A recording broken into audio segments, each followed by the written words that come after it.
Welcome to SJTech.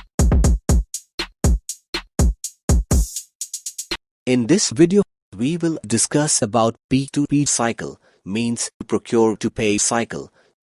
The procure to pay process, also known as the P2P cycle, process of obtaining the raw materials needed for manufacturing a product or providing service and making payment for these.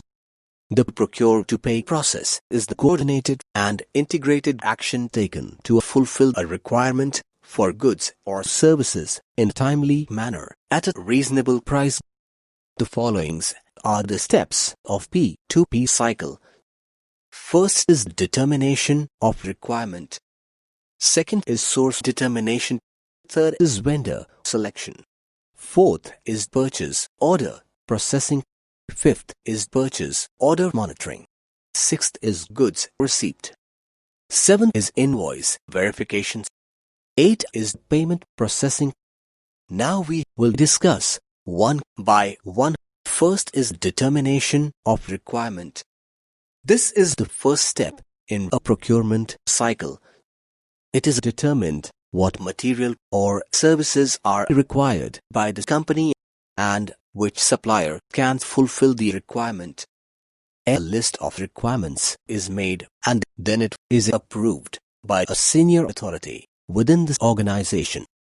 After approval, a formal list is made that is known as the purchase order with one more level of approval, which is sent to the vendor.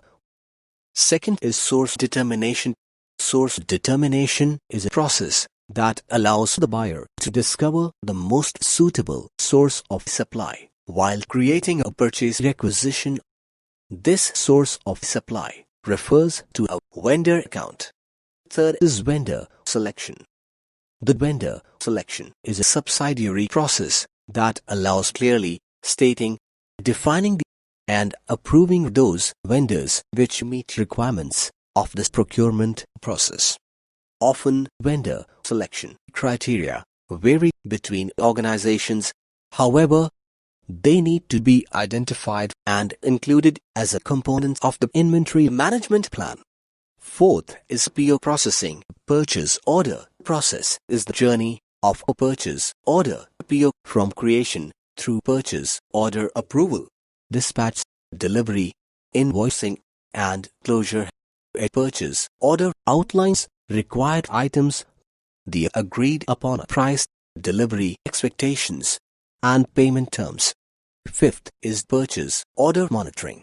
Purchase order monitoring begins when a purchase order is created and it is used to track dates and events throughout the process chain, from the placing of a purchase order with an external vendor to the presentation one of the goods in a store or the receipt of goods in a distribution center. Sixth is goods receipt. A goods receipt is a document issued to acknowledge the receipt of the items listed in it.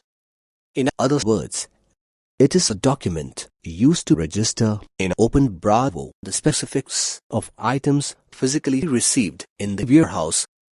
The calculated cost of a goods receipt is used while posting it to a ledger. Seven is invoice verifications. Invoice verifications marks the end of procurement after purchase order and goods receipt. Invoice posting updates all the related documents in financials and accounting. Blocked invoice that vary from actual invoice can be processed through invoice verifications. 8 is payment processing. Purchase to pay, also known as procure to pay and abbreviated to P2P, comprises a number of stages that describe the end-to-end process from an organization ordering a product or service from suppliers through to making the subsequent payment for those products or services.